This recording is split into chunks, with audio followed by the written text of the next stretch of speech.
There is a number that keeps appearing in your life right before money arrives. And you have been ignoring it for years.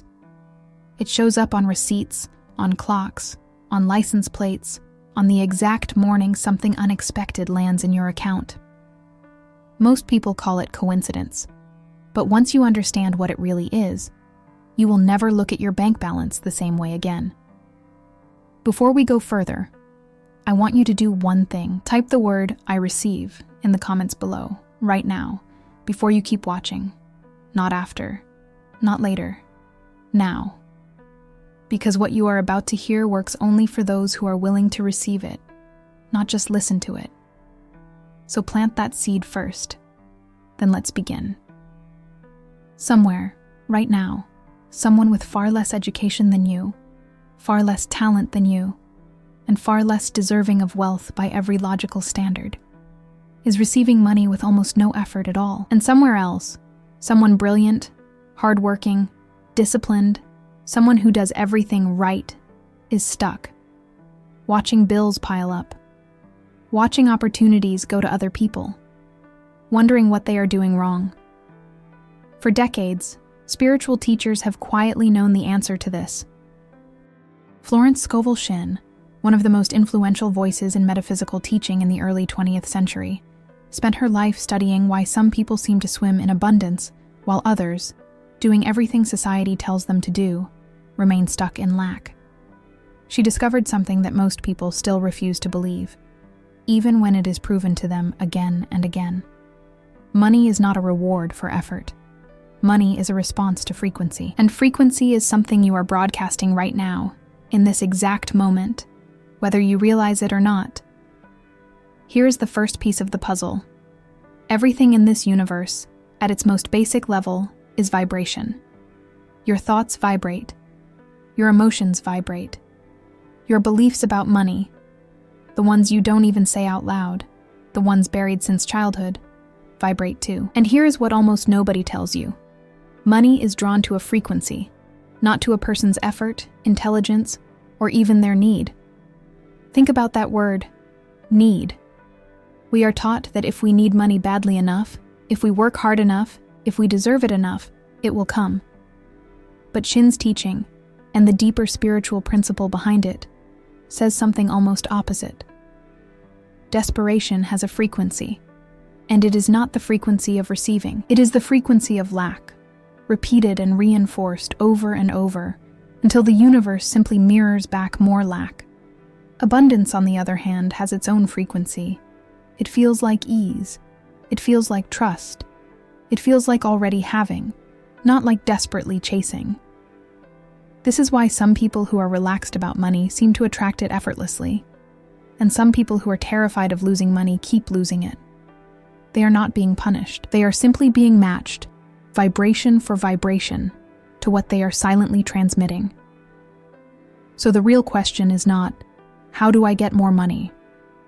The real question is, what frequency have you been broadcasting without even knowing it? But if this is true, if money really does respond to frequency instead of effort, then why do so many spiritual, well-meaning, faithful people still struggle financially? Why does someone pray for abundance every single day and still watch their account shrink?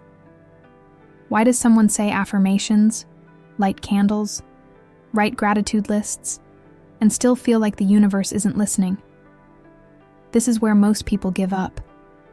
They try the surface-level tools, a few affirmations here, a vision board there, and when nothing changes fast enough, they conclude that the whole idea is nonsense.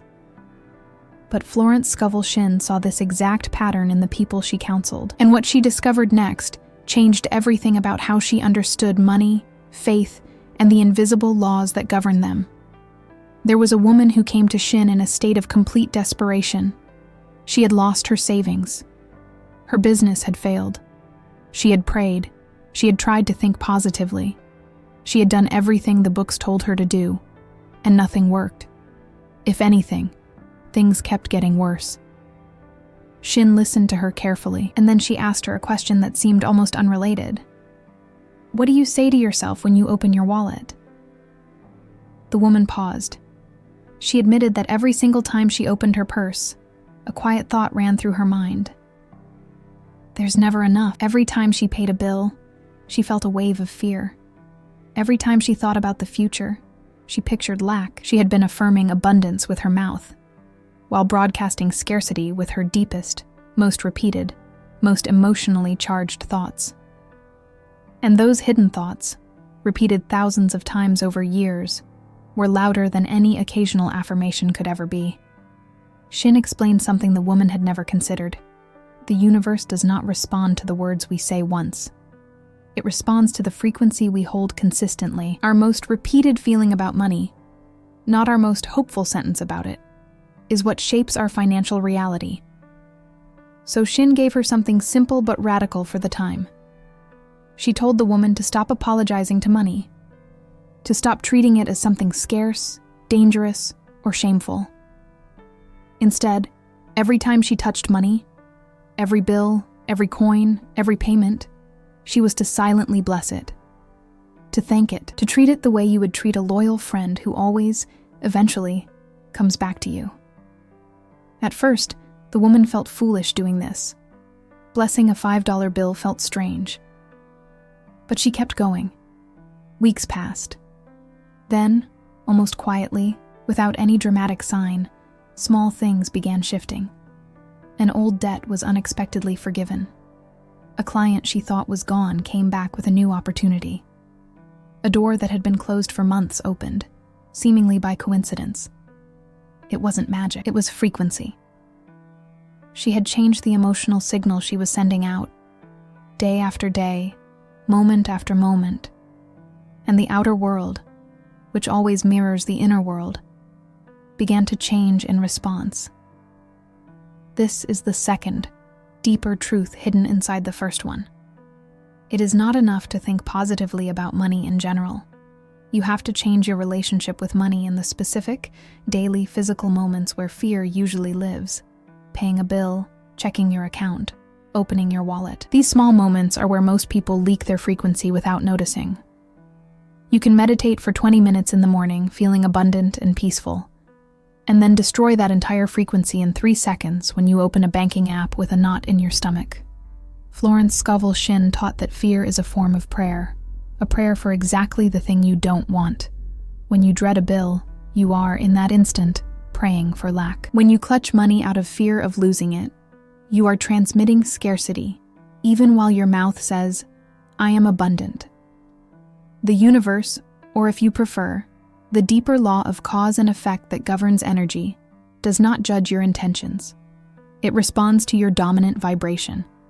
And your dominant vibration is built moment by moment, in the countless small emotional reactions you have every single day, most of which you never consciously notice. This is why some people can say "I am wealthy" 100 times and see no change, while someone else, simply by learning to stay calm and trusting in the exact moments that used to trigger panic, begins to see doors open that were closed for years. Changing your frequency isn't about lying to yourself. It's about interrupting the automatic fear response, again and again, until calm trust becomes your new automatic response instead. So how do you actually begin shifting your financial frequency, starting today? Here are the principles, inspired by this teaching, that you can start applying immediately. First, change how you speak to money in the small moments. The next time you pay a bill, instead of feeling dread, try silently saying, "Thank you for this exchange.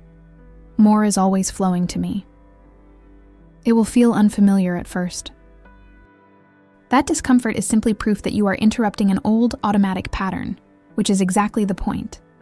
Second, stop calling money tight, scarce, or not enough out loud, even as a joke.